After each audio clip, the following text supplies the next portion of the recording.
Olá, seja muito bem-vindo. Você está no programa Blogando aqui no canal do Blog do Paulinho no YouTube. Vamos falar hoje de assuntos interessantes, a cobertura jornalística nas eleições 2018. Esse assunto aqui vai dar um quebra-pau danado no programa. E também Campeonato Brasileiro, Champions League. E para começar aqui, vamos chamar o nosso Zé Renato. Olá, pessoal, olha só. Realmente, só informações importantes. E eu não posso deixar de destacar hoje o quase acidente no helicóptero da Globo, durante o Bom Dia São Paulo. A porta do helicóptero abriu, a Verusca Donato entrou em desespero, que é a repórter da Globo, e se não fosse o cinegrafista passar por trás do piloto, o José Afonso, o helicóptero da Globo teria despencado em pleno ar, assim, em pleno ar, que eu estou falando, no horário do programa.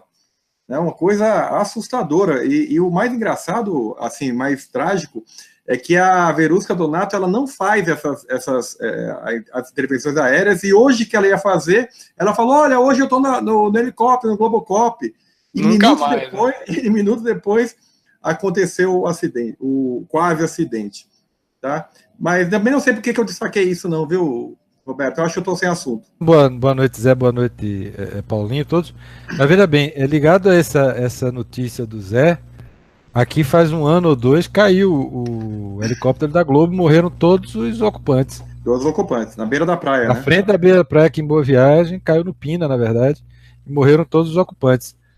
Seria o segundo acidente com o helicóptero da Globo em 2 anos. Mas helicóptero é uma coisa perigosa. Para você ver, o avião, você ir num avião normal, avião de carreira, é talvez o transporte menos perigoso que tem.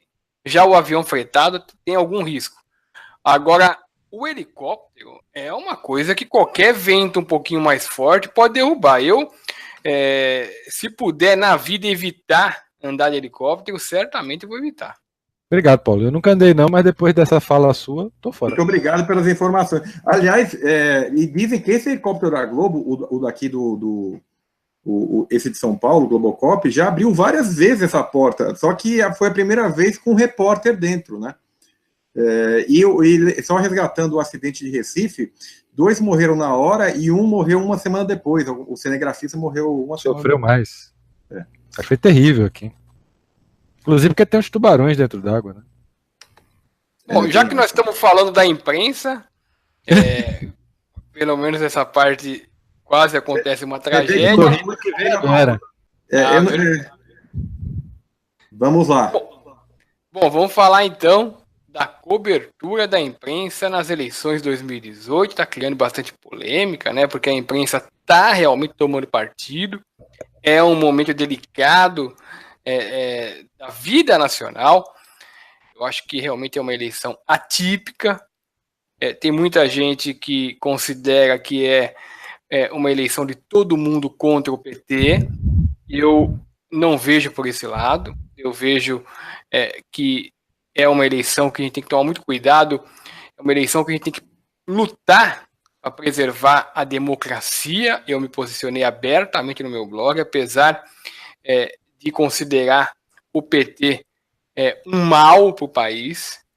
É um partido que realmente fez muita coisa errada, é notório, é público, e o meu blog tem arquivos diversos contando essa história trágica do PT no comando do país. Eu acredito que o lado oposto, lamentavelmente nessa eleição, fosse qualquer outro lado, politicamente falando, provavelmente eu apoiaria o outro lado.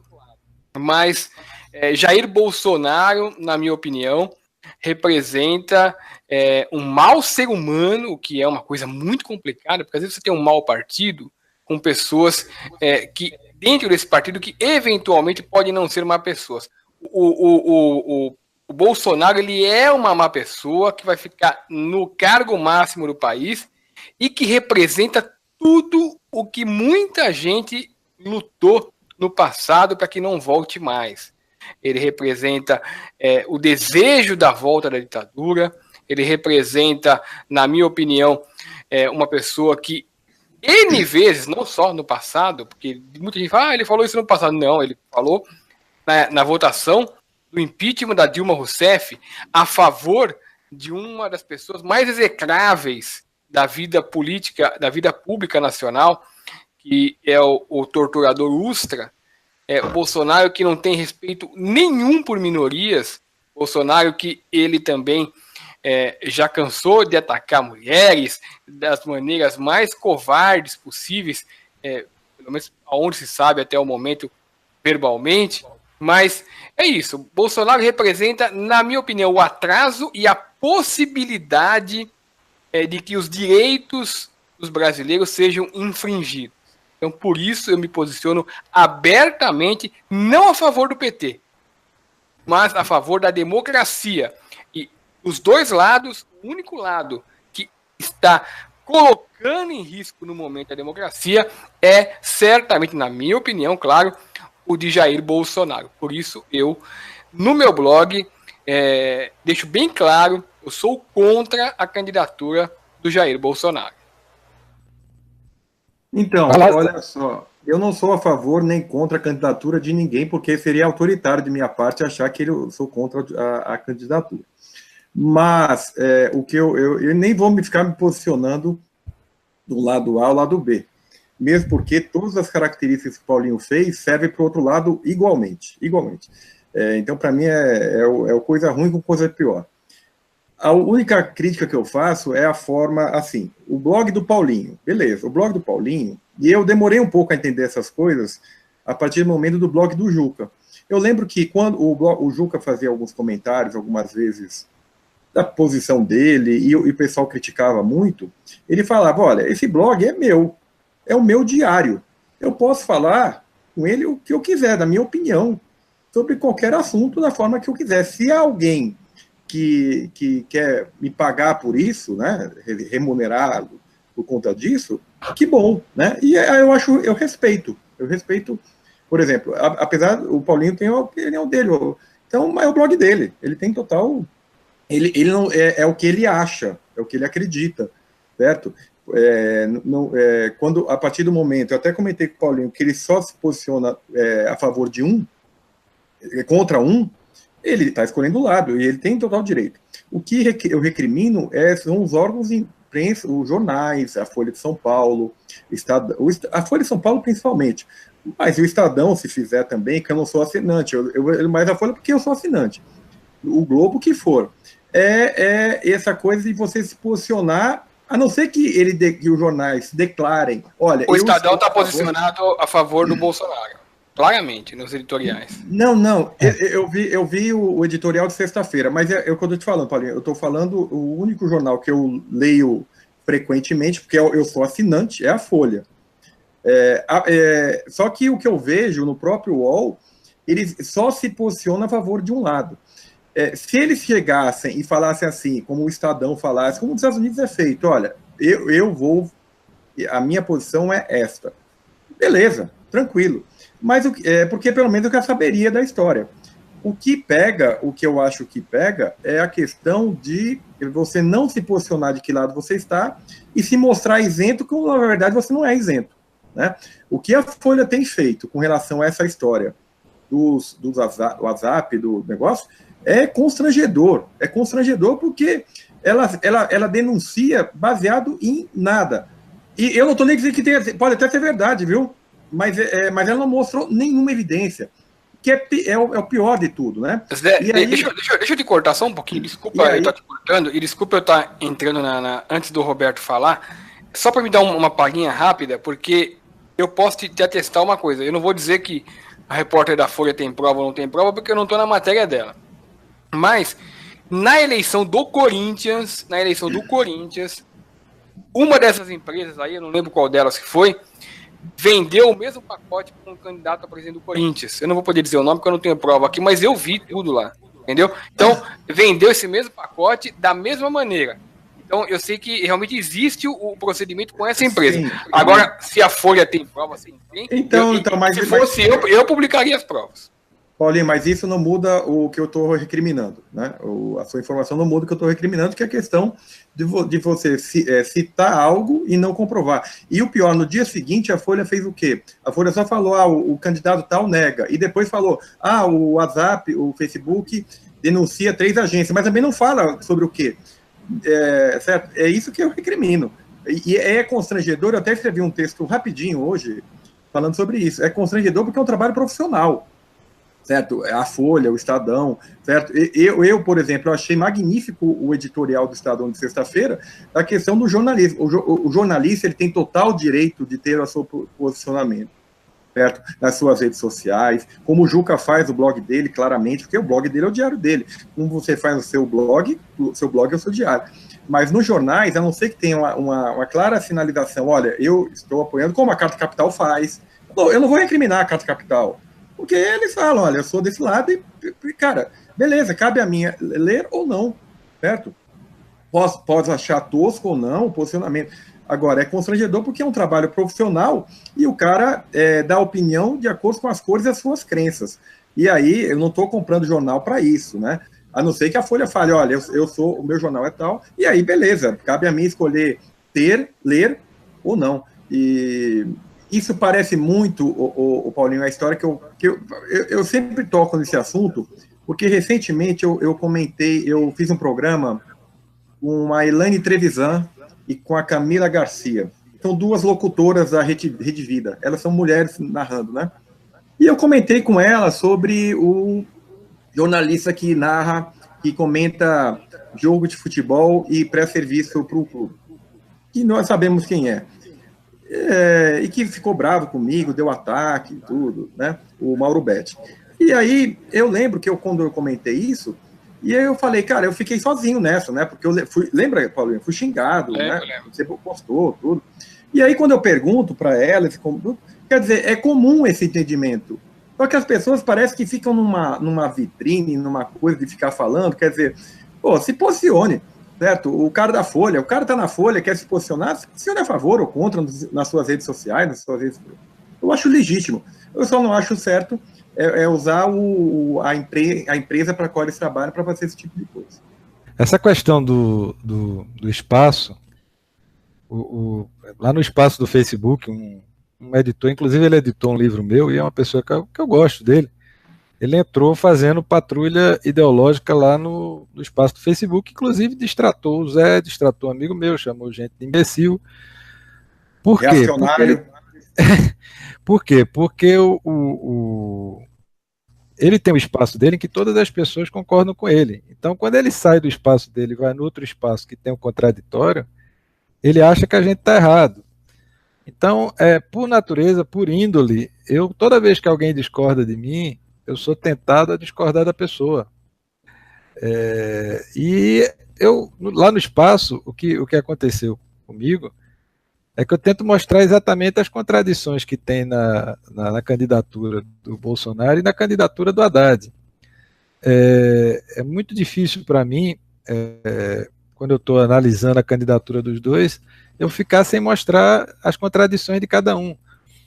Quando o Paulinho fala na questão do risco para a democracia do Bolsonaro, apenas esse ano eu fui bloqueado na pista 6 vezes aqui em Pernambuco pelo braço armado do PT, que é o MST. Eu fiquei parado dentro do carro, indo atender meus pacientes no interior, e eu não podia passar porque eles queimavam pneus, interrompiam as rodovias, sem ninguém dizer absolutamente nada. Então, assim, se os fascistas têm as milícias, o PT também tem a milícia dele. Quando a gente fala em fechamento do Supremo Tribunal, que foi falado ontem pelo filhote do Bolsonaro, o Eduardo, tem o Carlos, tem o Renan, pelo Eduardo, o José Disseu, esse ano, no começo desse mês, também falou em fechamento do Supremo Tribunal Federal. Então, assim, eu estou mais ou menos no barco do Zé, eu não consigo distinguir entre os dois qual é o pior. Agora, eu vejo que o PT ele aparelhou o país. Então, assim, na minha opinião, se o PT ele não sai agora, o Lula vai ser solto, a Lava Jato vai embora, o Sérgio Moro acaba na cadeia, a gente vira uma Venezuela. Eu posso estar sendo meio catastrófico, mas, assim, o que vai acontecer no dia seguinte é isso. Não é outra coisa que vai acontecer. Então a gente está entre a cruz e a foice, né? Ou a espada e a foice, ou o que quer que seja. E eu respeito muito a posição dos outros, e sei que Paulinho respeita a minha, sei que o Zé respeita a minha, nós somos amigos, a gente quer o bem do país, ninguém aqui quer o mal de ninguém, e a gente está conversando. Mas eu não vejo em nenhum dos dois candidatos nenhum aspecto democrático. Agora, eu vejo que se o PT ganha essa eleição, realmente são dias cruéis, porque ele vai ganhar o aval, nosso aval, para ele continuar no poder. Lula vai sair de Curitiba, vai ser o virtual presidente do país, e eu não sei onde é que a coisa vai parar. Então, assim, dos dois lados é complicado. A minha parte, que eu acho, da minha personalidade no espaço que eu tenho, sempre foi mostrar o contraditório. Então, assim, a partir do instante que vem, hoje mesmo eu acabei de colocar lá no espaço do Facebook, o dia em que Bolsonaro ficou famoso por pedir o fuzilamento de Fernando Henrique Cardoso. Esse foi o instante que ele começou a aparecer na grande mídia. E ele foi salvo pelos panos quentes, e foi salvo porque dias depois Brizola tomou um monte de uísque e também pediu o fuzilamento de Fernando Henrique. Então Brizola, que é o sacrosanto rei do PDT de Ciro Gomes, ele entrou no mesmo barco de Bolsonaro, pedindo o fuzilamento de Fernando Henrique, que hoje está aderindo à campanha, entre aspas, do Haddad. Fernando Henrique deve lembrar com certeza do fuzilamento e do porquê foi pedido o fuzilamento dele, que foi a compra de votos e o caos que se instalou depois daquela reeleição que ele comprou com votos. Então, assim, o que eu acho da história, e Paulinho e Zé são mestres nisso, né? É que a gente, quando vai pegar o contraditório, a vida da gente é pegar o contraditório. A gente pega o pessoal, os caras pulam no canto e a gente bate o pênalti no outro. A vida da gente é contar essas histórias. E a minha função é essa. Eu entendo perfeitamente bem a posição da Folha de São Paulo e de qualquer jornalista ou artista que defenda a candidatura de Haddad contra a de Bolsonaro, por toda a lembrança de tortura, por toda a lembrança da ditadura, que é muito pesada, como foi para mim também. Eu peguei a ditadura dentro da universidade, dentro do circuito universitário, eu participando de grêmio acadêmico. Eu vi o que a ditadura fazia, do silêncio, a censura era atroz. Mas eu também não acho que do lado da esquerda, inclusive na Venezuela essa semana, alguém contra o regime, que atentou contra o regime de Maduro, voou pela janela da delegacia, que era o modo que Vargas matava o pessoal aqui. No DOPS também o pessoal costumava ter uma janela que era dos suicidas. Depois eles começaram a suicidar com Herzog, com cinto. Eu acho assim, eu sou liberal, eu tenho praticamente certeza que aqui tem 3 liberais sentados, né? E a gente não tem nada a ver com os caras que estão para se eleger aí. Então a gente está numa situação que eu acho que qualquer que seja que ganhe, qualquer lado de oposição. Nós seremos oposição na segunda-feira. Exatamente. Agora, eu entendo a posição da Folha. Agora, acho que o Zé está perfeito e é uma coisa que eu defendo há muito tempo. Eu acho que na hora que nós assumimos uma posição, nós devemos deixar claro para os leitores e para quem nos acompanha, né? Quando as pessoas entram lá no espaço, me perguntam, mas cadê a neutralidade? Eu disse, olha, a neutralidade tem, eu boto um post para um lado, um post para o outro, um post para um lado, um post para o outro, mas tem gente que só quer ver uma coisa. Você pode até ver pelas pessoas que curtem, que tem um grupo que só curte as notícias contra Bolsonaro e tem um grupo que só curte as notícias contra Haddad. As pessoas só enxergam o que elas querem, né? Agora, eu acho que a Folha ela peca nisso, porque realmente assim, seria muito interessante, como jornais britânicos, jornais ingleses, jornais franceses, você assuma, olha, eu sou um jornal de esquerda, eu sou um jornal de direita, eu sou um jornal disso, eu entendo Chico Buarque, entendo Caetano. Agora, eu não posso sentar aqui, só para terminar, com Chico e Caetano, que eu sou fã dos dois, eu não posso sentar aqui e deixar de criticar o fato de que eles nunca falam que Cuba tem preso político, que Venezuela tem preso político, então isso é triste. Eu acho que o artista, ele deve ter a posição dele, mas é muito triste ver um artista que só tem um lado, né? Ele não consegue enxergar o outro lado. Então, é esse lado que eu acho. Agora, eu acho que a gente vai sair engrandecido, porque nunca se discutiu tanta política com tanta liberdade como a gente está tendo ultimamente. Só estou com medo que seja a última primavera de Praga, né? Que seja depois de janeiro, acaba a discussão, ou um lado ganhando, ou outro lado ganhando. Bom, agora, tem uma coisa que... Só 2 comentários, rapidinho.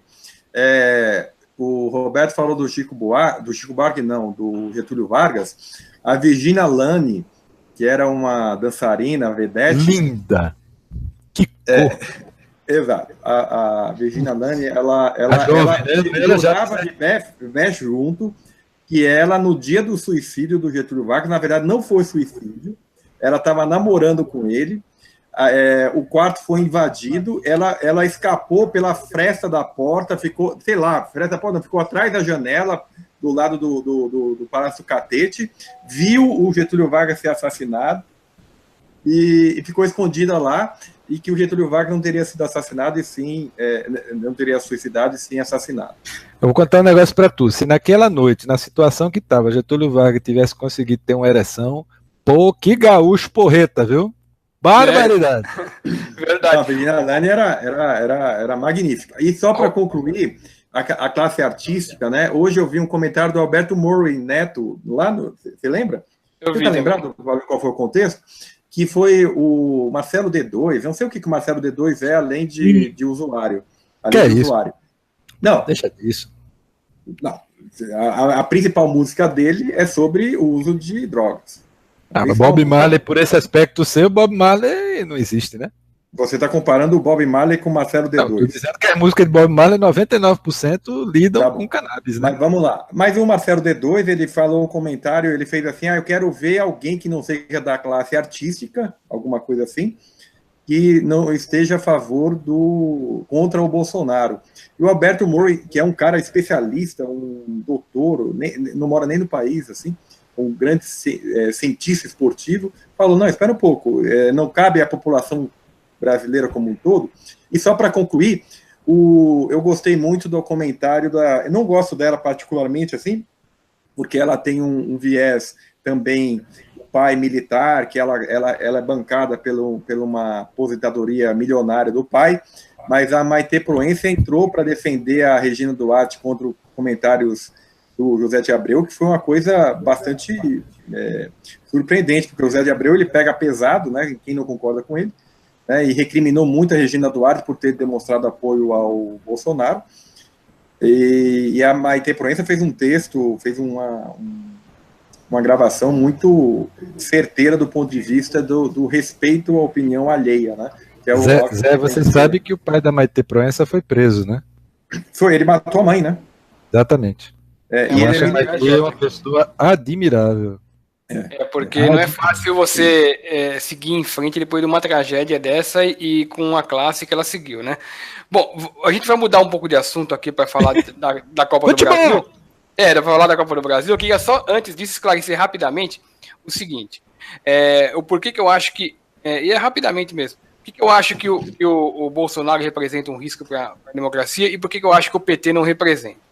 O Bolsonaro nitidamente é um extremista de direita e tem o exército por trás, quer dizer, ele tem realmente bala na agulha se quiser partir por esse lado.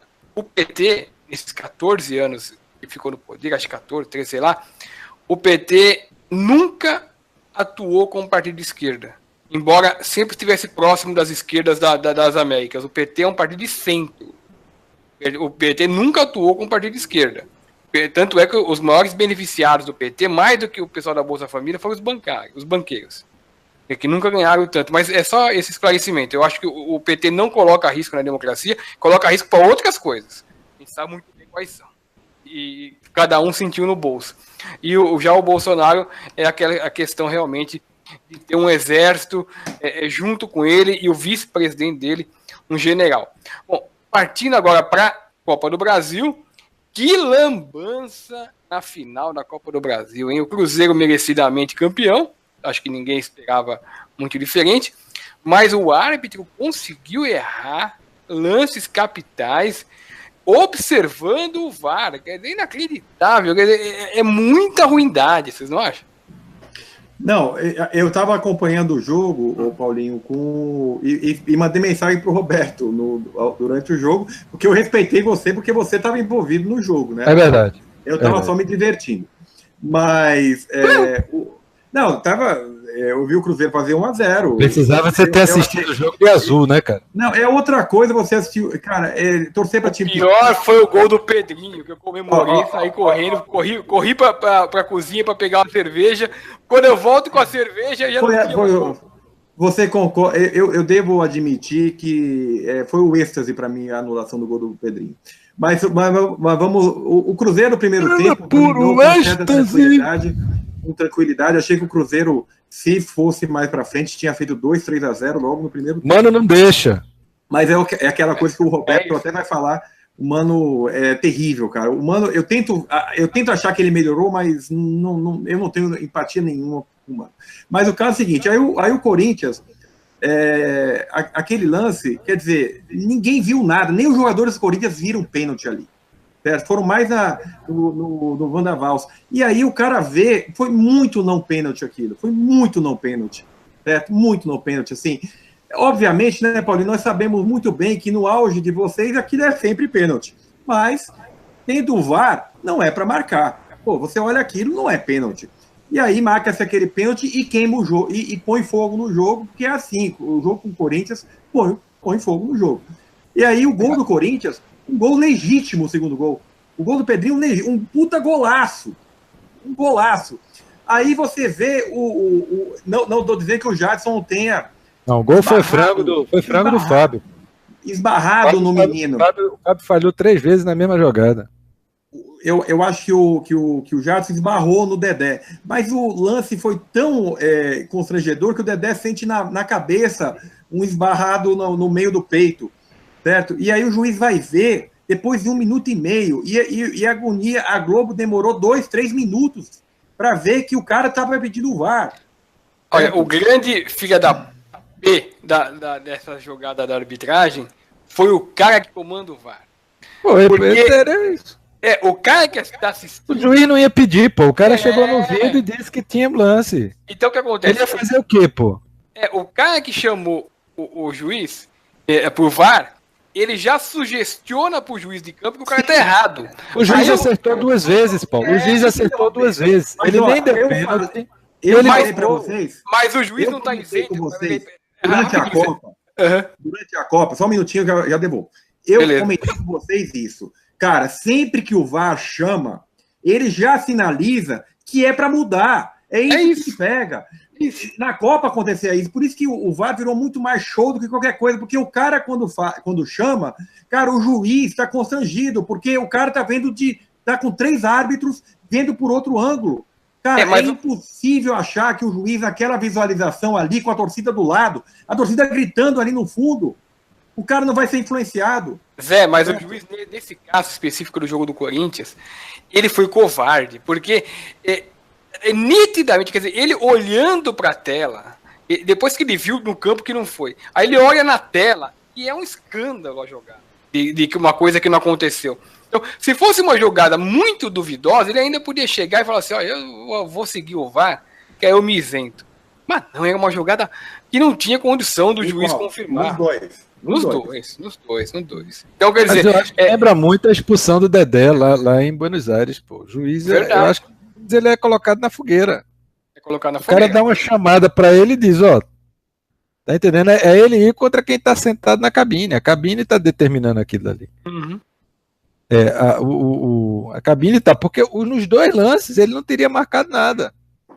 Roberto, você que gosta do futebol bem jogado, como eu gosto também, o Zé também gosta, não tem tática que justifique o Pedrinho no banco de reservas e jogar Aliás, Paulinho, jogar Chegue com 40 anos. Mas ele aguenta jogar os 90, Paulinho? Eu vou te falar. Não aguenta jogar os 90, não, pô. O pai do Pedrinho. O pai do Pedrinho. Ele não aguenta jogar os 90, não, cara. Então, dizem que ele não aguenta. Dizem. Agora, eu não consigo entender um menino na idade dele não aguentar. Essa pergunta eu faço várias vezes aqui, pô. Treinando profissionalmente todo dia. E eu acho o seguinte, coloca ele até quando ele aguentar, então. Tira e coloca. Fez isso com o Sheik, ele ficou com medo de brincadeira. O Sheik entrou. E os dois cansarem, pô. De brincadeira. O Sheik e o Jadson entraram. Não, o problema não deve ser preparo físico. O Sheik... preparo físico? Não, era pouco. Mas o Sheik entrou no campo e o Jadson entrou. Quer dizer, jogadores já não tem mais. Mas a questão que o Paulinho está levantando é o seguinte: por que jogadores juvenis com 18, 19 anos atualmente não têm condições de jogar nos 90 minutos? Mas eu acho que não. Roberto, eu acho, por isso que eu perguntei ao Paulinho. Paulinho, tá acontecendo alguma coisa? O pai do Paulinho deu uma entrevista bastante ríspida ao final pai do Pedrinho, né? Pai do Pedrinho, desculpa, do Pedrinho. Bastante ríspida com relação a que seria a última partida do Pedrinho. Não foi o pai, foi o empresário. Não, espera um pouco. Eu vi no domingo, na Bandeirantes, depois do jogo São Paulo e Atlético Paranaense. Eu não vi. Eu até tinha essa mensagem. O pai do Pedrinho falou assim, que ele estava muito exaltado ao final do jogo, mas que na cabeça dele teria sido o último jogo do Pedrinho, o pai dele. Porque, cara, e eu comentei, eu assisti um jogo em estádio esse ano, foi Ceará e Corinthians. Cara, o Pedrinho entrou, lógico, contra o Ceará, né? Mas o Pedrinho entrou, cara, não tem como o Pedrinho não ser titular no Corinthians, não tem como. Roberto, a diferença é muito grande, Roberto. Eu sei, cara. Quando ele vem em campo, é muito grande a diferença. Eu tô dizendo que pai de jogador atualmente eu passo longe, cara. O que tá acontecendo com o Pedrinho no bastidor é o seguinte, que eu até publiquei essa semana. Corinthians estava contando com o prêmio da Copa do Brasil para pagar o que deve para o jogador. O prêmio é 50, o Corinthians deve 60. Ia dever 80 porque o Andrés tinha oferecido 17 de bicho que ia pagar para frente. Então, não ganhou. Não ganhou, esses 20 milhões que ele recebeu do vice-campeonato já está bloqueado na justiça para pagar os credores que o Corinthians tem do passado. Então os jogadores não sabem como vão receber a grana, não sabem. Parece time de Pernambuco, Corinthians, né?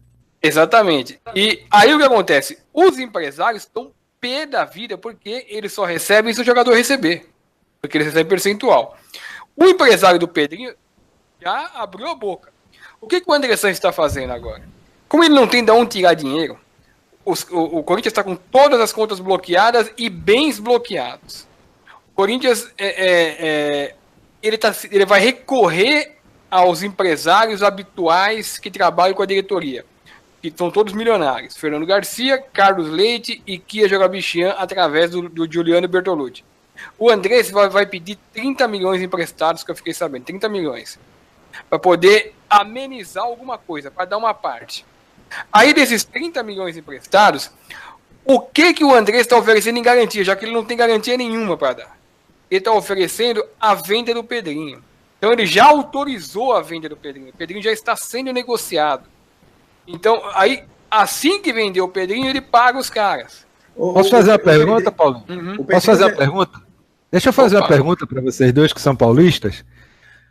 Um time como o Corinthians ganha os tubos, ganha um estádio de presente do presidente Lula e está nessa situação. O que é que dizem os clubes do Nordeste que não ganham PN disso, cara? Exatamente. Mas aí... Não, peraí, cara. Não, olha, a gente olha uma situação dessa do Corinthians, eu fico pé da vida, cara. Porque é um absurdo, bicho. Mas aí você olha por dois ângulos. Um é o ângulo da irresponsabilidade. Digamos que sejam todos honestos no Corinthians. A irresponsabilidade é o seguinte: você arrecada. O Corinthians é um dos que mais arrecada no Brasil. Então você arrecada a fortuna. Arrecada e ganha, né? Isso, exatamente. Você arrecada o que o Corinthians arrecada, essa fortuna, mas você gasta mais do que arrecada. Então você é irresponsável e mau gestor.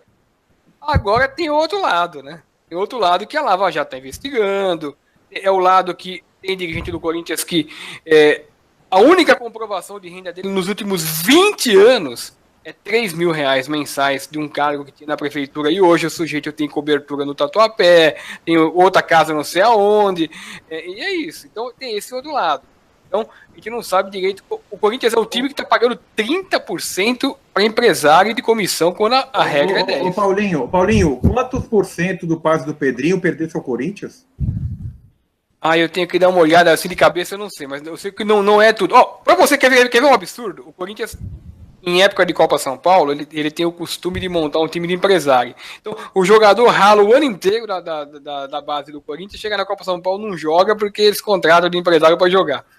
O Corinthians contratou agora, hoje, um de 16 anos, que uma parte do Uberlândia, outra parte do Sport, uma parte do Corinthians, vai jogar de titular e o resto que tá lá fica vendo navios. Aí você sabe o que acontece com os que estão lá?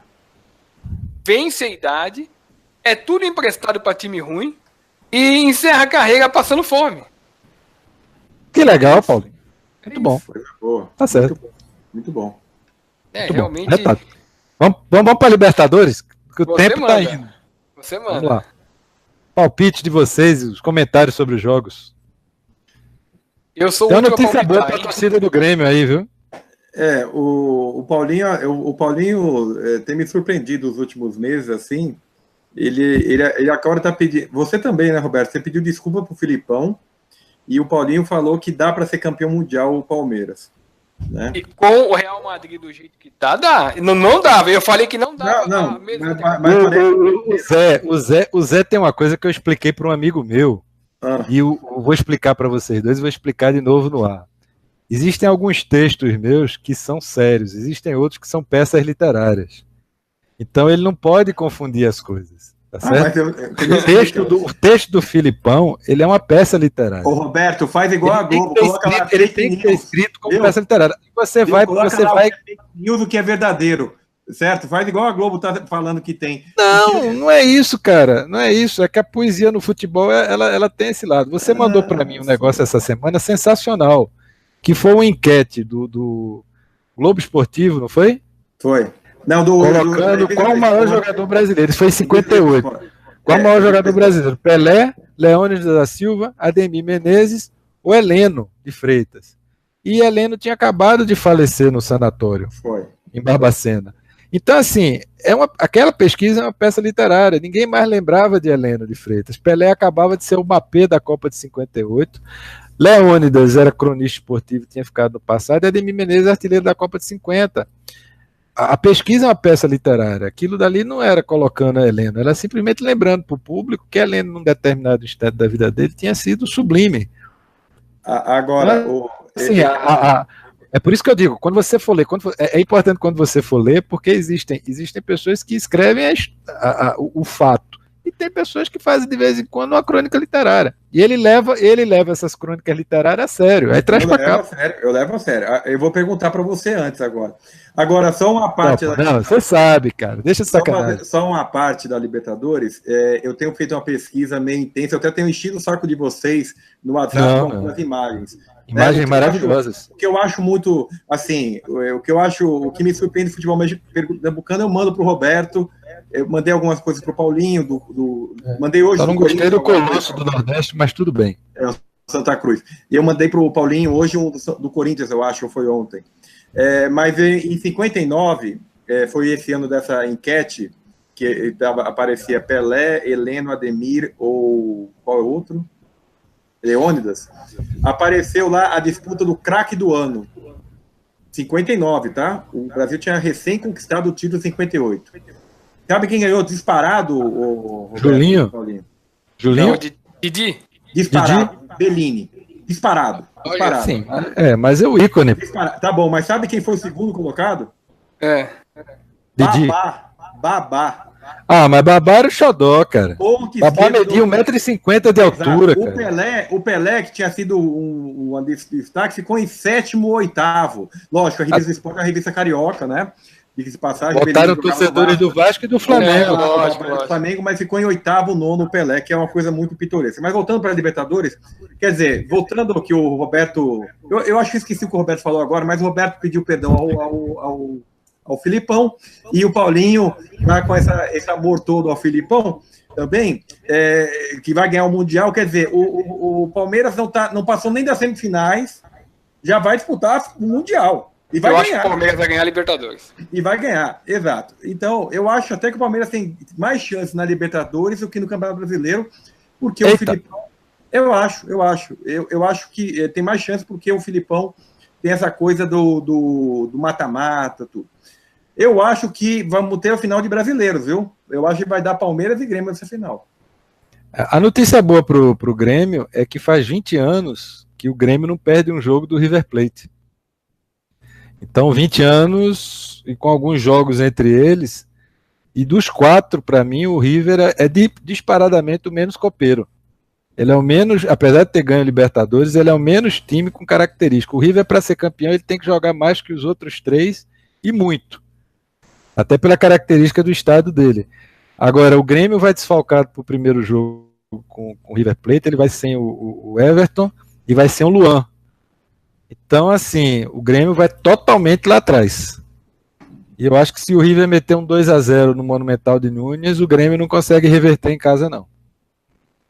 Eu acho que a final vai ser Palmeiras e River Plate, porque eu acho que o River Plate hoje, pelo que a imprensa argentina está dizendo, eu não cheguei a ver jogar, é o melhor time argentino e está jogando um bom futebol, pelo que eu li na imprensa argentina, né? Então, e o Grêmio não está jogando o futebol que jogava no ano passado.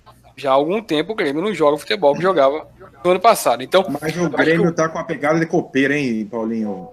Então, mas tem todo essa questão também do time brasileiro com o time argentino, e também o que o Roberto falou agora, que o primeiro jogo pode ser decisivo, porque o Grêmio, os 2 principais jogadores do Grêmio, os mais criativos, não vão estar em jogo, né? E agora, o Palmeiras, se eu fosse apostar dinheiro, eu apostaria no Palmeiras como campeão da Libertadores, porque o Palmeiras tem um time muito bem arrumadinho e tem um elenco muito bom. Eu aposto no Palmeiras não só como campeão da Libertadores, como campeão também brasileiro. Eu acho que o Felipão... Mundial também, né? Então, o Mundial é o seguinte... Bicampeão mundial, né? Bimundial, né? Bi, né? Bi não é. Bimundial. Não, Bi é do Palmeiras. Aí nem o mais fanático... Eu te mandei, Paulinho, eu te mandei uma notícia de 61. O Palmeiras quer ser campeão mundial. Quer dizer, esse sonho é antigo. Exatamente. Parou no Peñarol, pô. Parou no Peñarol. Então, o Palmeiras, se fosse em condições normais, com o Real Madrid, com o Cristiano Ronaldo, em boa fase, eu acho que dificilmente o Palmeiras conseguiria, nenhuma chance teria. Agora, nessa atual fase, porque a fase é muito importante também na questão do futebol, numa disputa de final, numa disputa de combate importante, de tiro curto, como é o Campeonato Mundial. O Real Madrid está numa fase muito ruim, 400 e tantos minutos sem fazer gol, perdendo para time ruim em casa e jogando mal. Então eu acho que o Palmeiras tem boa chance, não que o Real Madrid não seja o favorito, é o favorito, mas o Palmeiras tem chance, não tinha com o Cristiano Ronaldo se estiver jogando, mas tem chance sim, de numa partida como a que o Corinthians fez com o Chelsea, que o Chelsea era mais time do que o Corinthians, mas o Corinthians soube jogar com o Chelsea, soube se defender bem, aí se defendeu bastante, e depois numa jogada esporádica lá do Guerreiro fez o gol do título. O Palmeiras pode sim, o Filipão sabe jogar assim, o Palmeiras pode acabar conquistando, que seria um negócio sensacional, ainda mais nesse contexto, né, de Paulinho, o zagueiro do Palmeiras é Dracena, né? Esse é fraco. Dracena contra Bale vai ser como? Vai ser difícil. Vai ser duro. A corrida? Mas também a zaga do Real Madrid não está se comportando bem também com ninguém, né? Vai ser o quê? Sérgio Ramos contra Dudu. Então, aí é que nós vamos ver. Dudu vai jogar como? Com armadura para não sair quebrado nos primeiros... Não, eu fico imaginando o Felipe Melo. O Felipe Melo, como é que vai ser esse esse é um risco do Palmeiras. Felipe Melo vai pegar Sérgio Ramos. Esse é um risco do Palmeiras, porque o Felipe Melo, qualquer campeonato assim, ele pode ser expulso, né? Agora, não sei se vocês viram ontem no Globo Esporte, eu acho, não, Esporte Espetacular, uma entrevista com o Felipe Melo, e o repórter da Globo perguntou pro Felipe Melo que se ele se sentia com peso na consciência de 2010, assim como o Filipão de 2014. E o Felipe Melo interrompeu e falou: olha, você me desculpa, mas eu não me sinto nenhum peso na consciência de 2010. Faria tudo igualzinho como se fosse antes. Esse é o nosso Felipe Melo. Vivendo e não aprendendo, né? Agora, seja, só uma parte. Vai ser Felipe Melo vai marcar Modric. Já pensou? E Courtois vai levar um gol de quem? Luiz Henrique, é? Não, do Davidson. Não, o Real deixa, após o Davidson dar uma cabeçada no Varane, né? Individualmente não se discute o time por time. Mas é isso que eu tô ressaltando. É que o Real não tá jogando nada. O Real Madrid seria campeão brasileiro, Paulo? Ele teria grande chance. Segundo o Paulinho, perderia para o Palmeiras. Agora, ó, o Real jogando o que está jogando hoje, teria grande chance. O Barcelona seria campeão no primeiro turno. É o São Paulo, então o Barcelona é o São Paulo. Barcelona seria campeão. Não seria campeão do primeiro turno, seria campeão no primeiro turno. Ah, bom, é o São Paulo. Ele ia ganhar todo mundo. Agora, deixa eu só lembrar, eu sei que é um pouco. Eu tava vendo no YouTube um dia desse, tava um jogo, cara, esse jogo maravilhoso. Botafogo do Rio e Juventus de Turim, torneio Derê Ferreira de 96. Pessoal, quem tiver a chance, entra lá no YouTube. Foi 4x4 esse jogo. 4x4 com o Túlio. E o mais curioso, a final do Derê Ferreira, o Botafogo foi de alvinegro e a Juventus também. Então o Botafogo jogou com a camisa do La Corunha. 4x4 e nos pênaltis um deles ganhou, eu não vou falar quem ganhou. Mas olha, não percam, é maravilhoso vocês verem transmitido pelo Sport TV. Botafogo 4, Juventus Turim 4, final do Derê Ferreira de 96. Hoje eu vi uma coisa, você falou YouTube, eu vi uma coisa, foi o vídeo de Mirandinha que jogou no Náutico, depois foi pro Palmeiras. Você primeiro jogador beleza, brasileiro. O primeiro jogador brasileiro a jogar no campeonato inglês, e o Mirandinha fazendo 2 gols pelo Newcastle. E eu lembrei do Mirandinha no 3x0 que o Náutico deu no Palmeiras aqui, que o Palmeiras teve 200 chances de gol e o Náutico teve 4. E o Mirandinha foi o gol do Fantástico, depois que ele driblou todo mundo. Ele tinha perdido um gol do mesmo jeito que ele driblou todo mundo, e na hora de chutar o zagueiro cortou. Aí depois ele fez a mesma jogada e na hora de chutar ele não chutou, ele foi entrando devagarzinho com a bola. Eu contei saindo de ambulância 8, do meu lado, no Arruda, naquele dia. E eu acho fantástico o YouTube porque a gente tem a possibilidade de ver essas coisas que o Zé está dizendo, que no meu tempo não tinha, né? A gente lia só as notícias, mas hoje a gente tem como checar. Eu vou checar, viu, Zé? Vou dar uma olhadinha lá. Dá uma olhadinha. Assim como o Paulinho publicou, eu acho, no blog, os planos dos estádios da Portuguesa, do Palmeiras. Eu acho que mandei hoje do Corinthians para ele. Isso, e da ampliação do São Paulo. Cara, o estádio do Palmeiras era qualquer coisa de medonho. Não sei se você chegou a ver, tá no blog do Paulinho. Mas ali tem a mão do Matarazzo, né, cara? Um prédio. Né? A Portuguesa é belíssima o estádio. O Matarazzo foi que pagou pelo estádio, né? A Companhia Antártica, né? Cada um tem um mecenas que merece, né, Paulinho? Não. E tem um rolo na justiça até os dias atuais, porque o Palmeiras assinou um contrato vitalício com a Antártica, que não podia ficar com a Antártica, e tirou, né? E a Antártica entrou na justiça. Mas quem puder ler, tem uma biografia do Matarazzo, eu vou trazer o livro aqui da próxima vez. Espetacular, é uma vida espetacular, principalmente porque muita gente julga que ele chegou pobre no Brasil e ele não chegou. Ele já tinha um certo dinheiro na Itália, e esse lance dele com o estádio do Palmeiras é muito legal. Na verdade, o estádio que palestra, né? Porque ali a cidadania italiana, com Palestra Itália com Corinthians, naquela década de 10, é uma história muito bonita de como os italianos deixaram de ser escanteados pela sociedade e passaram a fazer parte da nacionalidade do Brasil. É muito bonita essa história. Mas tem uma história também, Roberto, que muitos falam que tem que ser italiano, tem que ser palestrino, e não é verdade. Não, corintiano, pô. Mas o Corinthians é feito de italiano. Exato, tem muito corintiano de origem. A origem corintiana é da Itália, pô. É o maior clássico italiano do mundo. Não, sim, mas é porque se fala muito o Palmeiras é o time da colônia italiana, e não é o fato. Bom, hoje... Não é o único, né? A Juventus é Turim, pô. Turma de Turim. É engraçado que o Corinthians, mesmo com essa peste, com nome inglês e com tanto italiano, é do Brasil o time mais brasileiro, né? Cara, é porque eles incorporaram, né? Veja só, o Vasco da Gama era para ser tudo isso, mas o Flamengo e o Corinthians foram mais rápidos no gatilho. O povo abraçou o Corinthians, não foi o Corinthians que abraçou o povo. Claro. Vocês são muito democráticos. Olha, é o seguinte...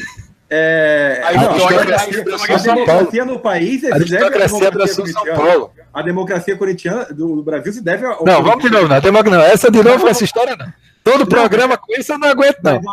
Mas olha só, o Corinthians tem uma... Eu nem lembro mais o que eu estava falando. Alzheimer! Ele... Devia ser mentira. O Fiderrache foi nesse caminho também, viu? Hoje é aniversário de um dos maiores treinadores de todos os tempos na história do planeta. Quem é, Zé? Você que sabe. Aniversário. Não é do Mestre Lê. É uma das grandes contradições políticas do futebol mundial, César Luiz Menotti. Não, vocês estão de brincadeira. Né? As grandes contradições. Não, mas eu acho que é interessante. Eu coloquei o nome de Menotti no aniversário hoje pela contradição política dele. Sim. Menotti era um cara de esquerda, era um cara ligado aos partidos de esquerda na Argentina e treinou a seleção argentina a serviço de Videla. Mais contraditório do que Menotti, com a piteira dele, o aristocrático francês, é impossível. Né? O Saldanha. O Saldanha. O Saldanha ele tem pelo menos o verbo do povo. O Menotti era um Jorge Luiz Borges andando na beira do gramado, pô. O cara que jogou com Pelé no Santos aqui, pô. Com relação a isso, não vamos esquecer do Meaça, né? O Meaça, mas José Meaça, essa sua história tá errada. Não? É porque eu ouvi falar que ele era oposição... Da resistência italiana? Não? Aquele sinalzinho dele recebendo a taça para Júlio Rimet. Não, eu sei, mas depois ele chegou... Depois da guerra, todo mundo ficou contra Mussolini. É impressionante. Encontrar... Olha, uma das coisas mais difíceis que existe depois da guerra é encontrar um nazista na Alemanha e um fascista na Itália. Não, mas aí que tá. Eu conheço jornalista que era amigão do Adilson Monteiro Alves e agora não é mais. Não, mas é diferente. É diferente. Mas tem motivo. Diferente. A gente conseguiu ter um papa que foi da juventude nazista.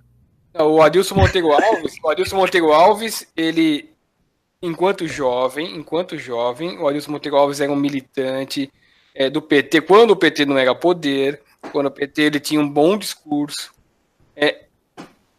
Teve aquele período da democracia corintiana que também foi bem interessante politicamente. Só que o Adilson, quando chegou a ocupar um cargo público depois da democracia corintiana, ele fez o que fez. Ele mudou. Ele mudou. Mas não queria contar, mas voltando. Agora voltando para Menotti, porque senão vocês vão começar a democracia corintiana de novo. Verdade. Tenho uma pergunta para fazer para vocês. Em 78, Menotti não levou Maradona. Maradona, em 79, ele foi campeão do Mundial de Juniores.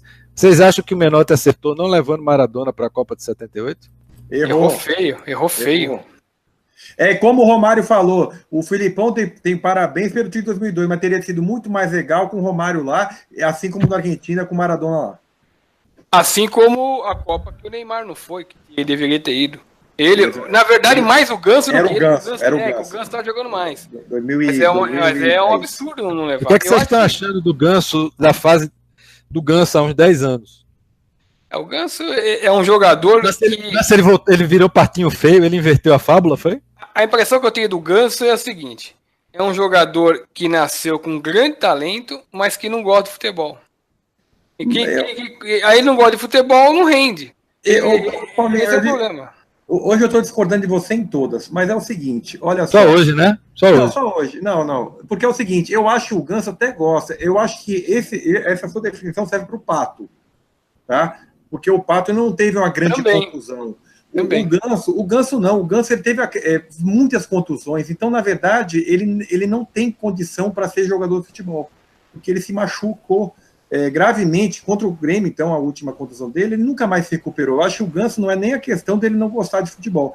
A questão foi tantas contusões que, na verdade, ele acabou. Não comparando com o Van Basten. O Van Basten acabou no auge da carreira, né?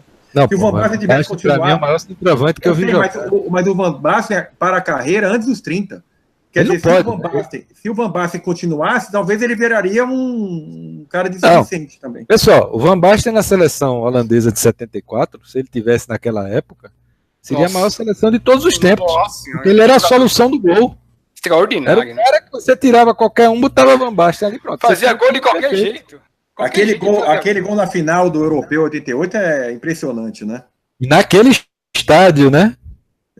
Porque eles desclassificaram a Alemanha e Rinus Michel sendo campeão europeu no mesmo estádio que ele perdeu a Copa de 74. Aliás, rapidamente, a Alemanha... Aquela volta de Tele, para mim, são as... A Alemanha que vai cair para a Série B da Liga das Nações, né? Se não tiver cuidado, ela vai jogar a Série C. E talvez não vá ser o único campeão mundial alvinegro que vai cair esse ano, hein?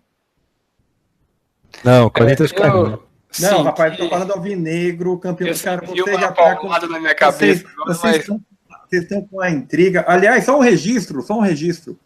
Rapaz, cuidado pra você não morder a língua que você morre envenenado. Dá os parabéns pro Iranduba, o Iranduba do Amazonas, que na sexta-feira teve 2 jogos, rodada dupla.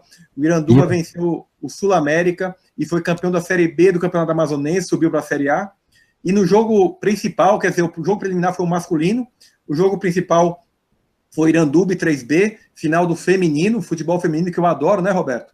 Eu adoro assistir. Você não gosta de mulher. O Iranduba venceu por 2-0 o 3B e conquistou o octacampeonato amazonense, igualando ao Joinville, que foi octacampeão também catarinense nos anos 80, e chegando perto dos 2 teca-campeões que existem, que são o Roberto, ABC e América do Minas. ABC e América de Minas. Mas ficam atrás do único time que é 11 vezes campeão estadual. Quem é? Eita, essa você vai tá me devendo, você vai me dar essa semana que vem. Campeão estadual. Já que esse instante agora eu quero dar os parabéns a um fato incrível da Série A2 do Campeonato Pernambucano, que o Serrano desclassificou o Ibis nos pênaltis e classificou-se para as semifinais da Série A2 do Campeonato Pernambucano. Serrano que pode ser campeão da Série A2 sem ganhar nenhum jogo. Que beleza, hein? A organização da Federação Pernambucana de Futebol é espetacular, Paulinho. Gente, ó, tá chegando aqui já o nosso horário. Vamos terminando o Blogando de hoje. Semana que vem estaremos de volta. E eu vou me despedindo já de vocês por aqui. Um grande abraço, até semana que vem. Zé. Roda mundo, roda gigante. Ô Paulinho, segunda-feira nós vamos ter um novo presidente. E vamos em frente, cara. Será que a internet vai estar permitida na segunda-feira? Eu não sei se por WhatsApp é que a gente vai poder falar, porque estão querendo proibir vamos cubanizar. O regime democrático quer bloquear o WhatsApp. Mas se eventualmente tiver rompido o WhatsApp, a gente fala por telefone fixo. Ou então a gente faz uma batida de tambor, né? Exato. Seja quem for o vencedor, o blog do Paulinho é a oposição no minuto seguinte. Um grande abraço a todos vocês. Valeu! Também, tô nessa aí. Tchau! Tchau.